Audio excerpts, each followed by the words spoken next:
I watched a man sit through a 3-day trial for grand theft auto without saying a single word until the very last second. The defendant was a guy named Miller, wore a flannel shirt and work boots, and looked completely out of place in that high-end courtroom. The district attorney was having a field day. He had security footage of Miller using a Slim Jim to pop the lock on a 6-figure Mercedes in the middle of a fancy country club parking lot. The prosecution called witnesses who saw him drive away. They showed photos of the car hidden in his garage, and they practically painted him as some kind of mastermind car thief. The whole time, Miller just sat there, leaning back, chewing on a toothpick. He didn't look rattled. He looked like he was just waiting for a bus.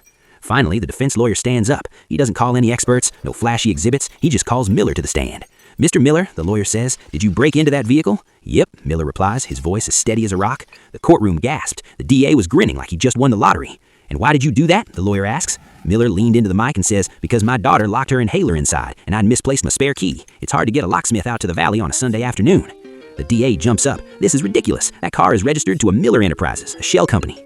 Miller pulls a folded piece of paper from his pocket. "That's my company, son. I've owned that car for 3 years, paid cash." The lawyer then asks the real question. "Why didn't you tell the police this when they arrested you?" Miller looked straight at the arresting officer who was sitting in the front row. "Because that officer told me to shut my trap and said that scum like me didn't own cars like that. He refused to look at my registration in the glove box. So I decided to let the state spend $50,000 just to prove he was wrong and to make sure his boss saw exactly how he treats people on the street."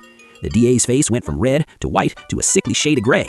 The judge dismissed the case in less than 5 minutes. Miller just tipped his hat, walked out of the room, and drove home in his Mercedes.